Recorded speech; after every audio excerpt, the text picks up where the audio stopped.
Hey, what's going on everyone? Welcome back to another episode of Star Wars Coffee, where in today's episode, we're going to be diving into the final act of Colin Trevorrow's Duel of the Fates, the original script for Episode 9. That's today here on Star Wars Coffee. I have spoken.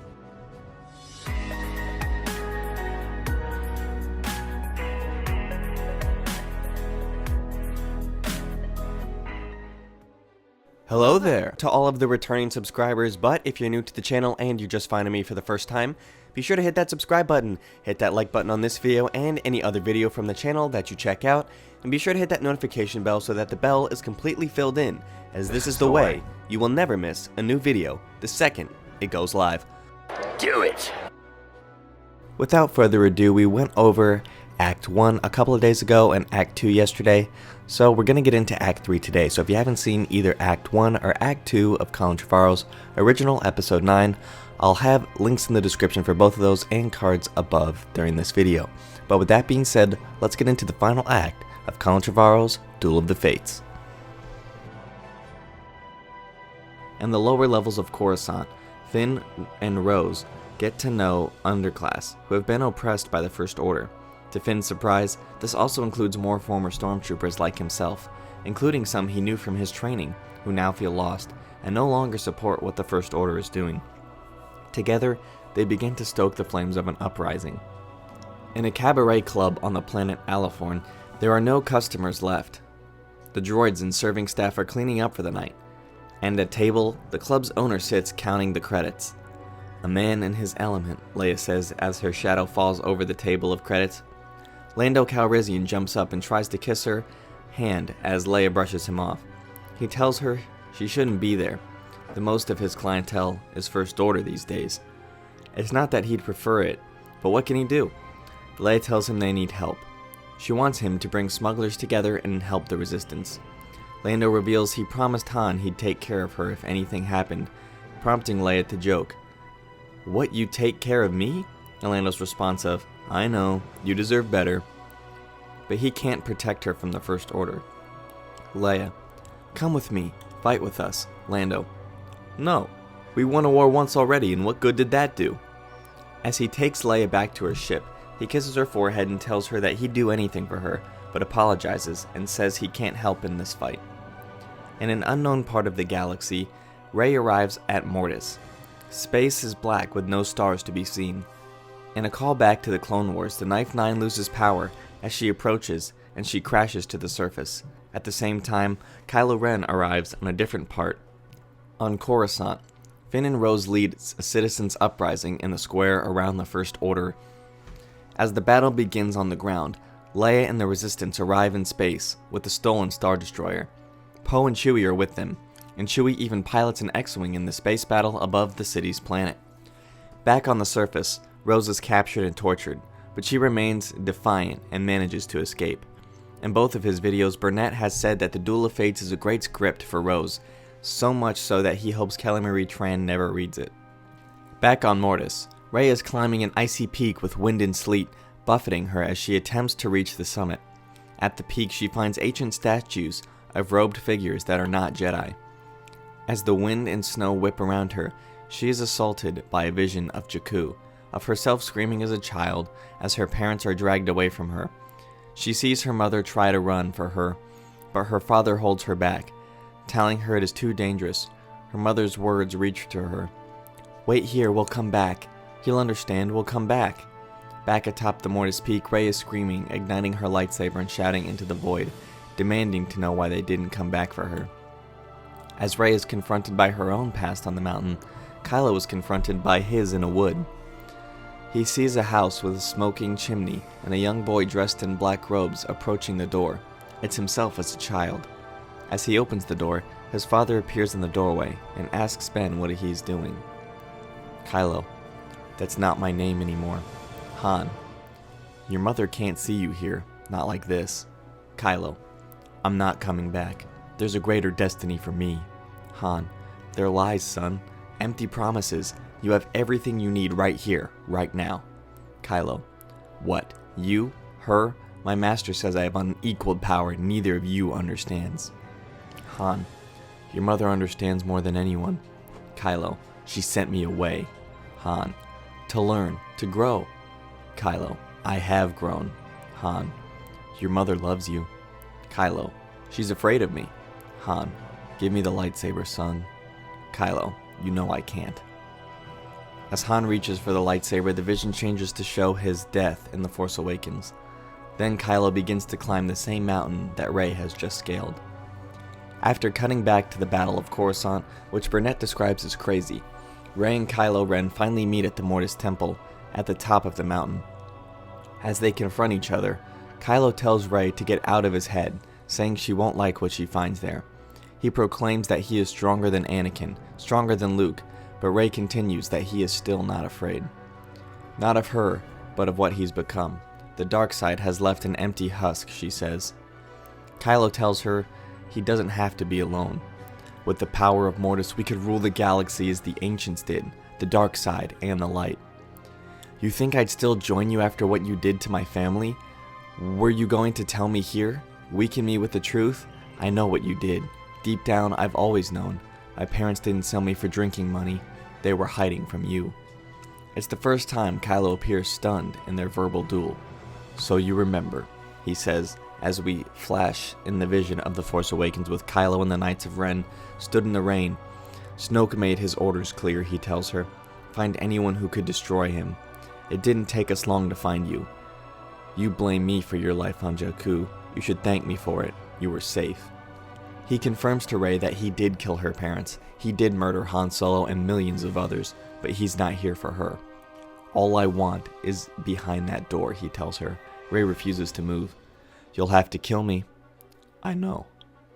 Their duel begins, an epic confrontation of both lightsabers and force powers as they both try to take the living force from each other. They duel on the mountaintop of Mortis is intercut with the sky-ground battles on Coruscant. Like Han returning to help Luke in A New Hope, Lando arrives with a fleet of smugglers, including Bossk, to help turn the tide in the skies. Even 3PO joins the fight, stopping a First Order astromech from sending a distress call, despite his not being programmed for violence. On Mortis, Kylo screams at Rey that he could have been her teacher, recalling his offer on Starkiller Base. Lashing out, he strikes a blow across her face, cutting her from cheek to forehead. Rey drops her lightsaber and screams, crying tears of blood as she falls back down the stairs of the temple, blinded by his attack. Back on Coruscant, R2-D2 is blown up, his head scorched. There's emotions like we've never seen from 3PO as Chewie, who must have landed his X-Wing and joined the land battle at some point, scoops up the torched remains and straps them to his back as he once did with 3PO on Cloud City. Kylo Ren has entered the Temple of Mortis. The statues of the ancients look down on him as he seeks for his prize. There is an empty stone slab, nothing more. Kylo rages as he desperately, for the power he sought, searches, slashing the statues. You've lost, Ben. Kylo turns to see his uncle. Luke tells him that Anakin's love for his family saved him, and that he wishes it could have done the same for his nephew. When Kylo spits back at what he did, he had to, Luke replies, You are no Skywalker. As Luke speaks, we see glimpses of the Battle of Coruscant raging, of all of our heroes as they fight for the free galaxy. We see Rey, sensing Luke, tearing fabric from her robes, creating a blindfold for herself. You can't defeat us all. I'm not alone. Obi-Wan is right. The Force surrounds us, penetrates us. It binds us together. We are bound by the Force. We are one and we will not be broken. As Luke vanishes, Rey enters the temple behind him. Our masters were wrong, she tells him. I will not deny my anger and I will not reject my love. I am the darkness and I am the light. In reply, Kylo again tells her that she is nothing. She is no one. No one is no one, Rey tells him. It's a line Poe says to Rey earlier in the film, and she draws strength from it now. They ignite their lightsabers and begin one final duel. On Coruscant, Chancellor Hux realizes that the tide has turned. Though the battle still rages, the First Order has lost. Throughout the film, Hux has been trying to use the Force. He wants the power that Kylo Ren has. It's revealed that he has been collecting lightsabers, and now, with the First Order crumbling around him, he picks up a purple-bladed saber and kills himself. Rey and Kylo are evenly matched as they duel in the temple, neither gaining an advantage until Rey is able to shatter the hilt, taking several of his fingers with it. As Kylo looks at his hand in disbelief, Rey separates the two halves of her staff, glows with energy of the living force. Kylo clenches his teeth, his eyes furious with rage. He extends his hand and begins to rip the living force from her. Rey screams as her life and energy leave her, the force flowing from her to him, healing Ren as the metal falls away from his face. Looking at the temple, he tells her the power of Mortis can't be taken, but it's nothing compared to you. As he continues to drain her life force, Rey calls him Ben, pleading as Luke did on the second Death Star. It's not enough. On the Star Destroyer over Coruscant, Leia feels the disturbance in the Force. She reaches out and asks her son to come home. It's at that moment that Kylo feels love and realizes it was Anakin's strength and not Vader's weakness. He takes Rey's hand and reverses the flow of the living Force. Light and darkness, energy swirls through them as she begins to heal and he is reduced to a husk. With his dying breath, he tells her her full name, Rey Solana. Lying on the stone floor of the temple, healed but still wounded, particles of light begin to surround Rey. She floats up with energy as light engulfs the frame, and we are transported to an astral plane. Glimmers of energy flicker in the darkness, and Rey is greeted by Luke, Yoda, and Obi-Wan Kenobi. Rey asks if she is dead. In this place there is no such thing as death, Obi-Wan tells her. Taught us much you have, Yoda says, explaining that Rey has succeeded where they failed because their point of view is too narrow. You chose to embrace the dark side and the light to find a balance within, Luke tells her. But now she must make a choice. Remain here in knowledge, serenity, and peace, or return to the living, to a galaxy in turmoil, where she knows pain and suffering but also love. Rey thanks them as they fade into the cosmic force. Obi-Wan's voice proclaims, "You are a Jedi, Rey Solana, but you will not be the last." Back in the real world, the Battle of Coruscant comes to an end when the First Order takes off, attempting to flee the planet.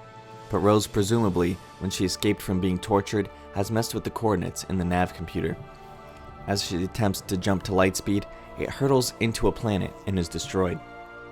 In the aftermath of the battle, Chewie is working on R2, a repair droid as 3PO watches on. A quick cycle through his memory banks and he'll be his old self again, I hope. He tells Leia as she approaches, "I can't imagine what I'd do without him. I know he's stubborn, but He trails off as if he wants to cry. Leia assures him that R2 will be fine. Kneeling down, she picks up his memory drive. She inserts it as she did the Death Star plans so long ago.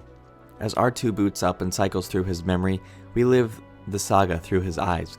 Luke buying 3PO, Obi-Wan passing on Anakin's lightsaber to his son, the Death Star trench run, the Yavin medal ceremony, Yoda lifting the X-Wing from the Dagobah swamp, Luke's salute at the pit of Carkoon, Han and Leia's moment outside the indoor bunker.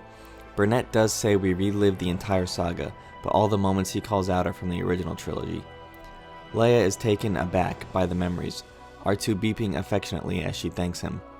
The film ends on Modesta, on a scene on a serene ranch where Finn waits with a group of children. Rey arrives, ready to train the next generation of Jedi. If you enjoyed this episode, and frankly, even if you didn't, don't forget to subscribe. Do it! And if you want to help spread the word, please give this video a thumbs up and tell your friends to subscribe. Please check out the official Star Wars Coffee merchandise, and don't forget to check out all of the content playlists on this channel, including The Rise of Skywalker, The Mandalorian, and much more.